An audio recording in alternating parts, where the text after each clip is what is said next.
दूध गाईचं असो वा म्हशीचं अजिबात आंबट न होणारं, वड्या पाडता यावं इतकं घट्ट होणारं, गाईच्या दुधाचं देखील डेअरीसारखं घट्ट दूध कसं लावलं जातं, त्यासाठी कोणतं भांडं वापरावं, कोणती काळजी घ्यावी आणि काय सिक्रेट इन्ग्रेडियंट्स वापरावे म्हणजे पातळ दुधाचंही घट्ट दही आपल्याला मिळेल, यासाठी काही टिप्स आपण बघणार आहोत. नमस्कार, मराठी कट्टा किचनमध्ये आपलं हार्दिक स्वागत आहे.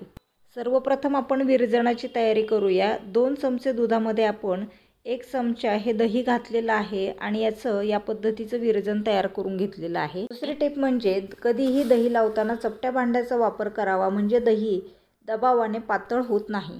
विरजण तळाला टाकून पूर्ण भांड्याला ते लावून घ्यावं. हाच प्रयोग आपण मातीच्या भांड्याबरोबर देखील करणार आहोत. सुरुवातीला थोडंसं विरजण घालून ते पूर्ण भांड्याला आपण पसरून घेणार आहोत. सुरुवातीलाच उकळून घेतलेलं अर्धा लिटर दूध आपल्याकडे इथे आहे. म्हशीच्या दुधाचं घट्ट असं दही आपल्याला लागतं, पण इथे गाईच्या दुधापासून देखील मी तुम्हाला घट्ट दही लावून दाखवणार आहे. अर्धा टीस्पून इथे आपण कॉर्नफ्लोअर घेतलेलं आहे आणि 3 टेबलस्पून जवळजवळ आपल्याला इथे मिल्क पावडर घालायची आहे.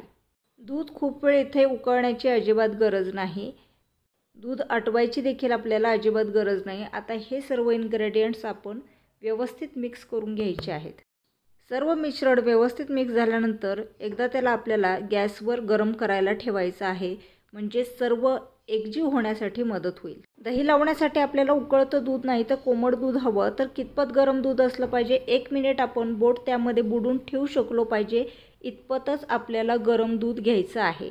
ज्या भांड्याला विरजण लावून ठेवलेलं होतं त्या भांड्यामध्ये आता आपल्याला हे दूध घालायचं आहे आणि हे भांडं आपल्याला झाकण लावून उबदार जागेमध्ये दही लागण्यासाठी ठेवायचं आहे, कमीत कमी 7 ते 8 तास.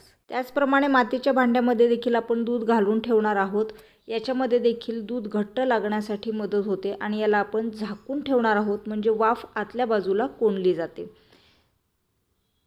यामध्ये आपण 2 चमचे इथे विरजण आणखी घालून हे सर्व व्यवस्थित मिक्स करून घेणार आहोत आणि याला झाकण लावून आपल्याला 7 ते 8 तास ठेवायचं आहे. साधारण 8 तासांनी जर आपण बघितलं तर एकदम घट्ट असं दही तयार झालेलं आहे. अजिबात ते हलत देखील नाही आहे. तुम्हाला जर हे दही खाण्यासाठी वेळ असेल तर तुम्ही याला फ्रीजमध्ये देखील ठेवू शकता, म्हणजे ते फारसं आंबट देखील होणार नाही. तुम्ही पाहू शकता आपण याला चाकूने देखील अगदी कट करू शकतो, इतकं ते मस्त आणि घट्ट झालेलं आहे. तेव्हा अशाच नवनवीन रेसिपीसाठी नक्की सबस्क्राईब करा मराठी कट्टा किचन आणि तुमच्याकडे आणखी काही टिप्स असतील तर कॉमेंट बॉक्समध्ये सांगायला विसरू नका.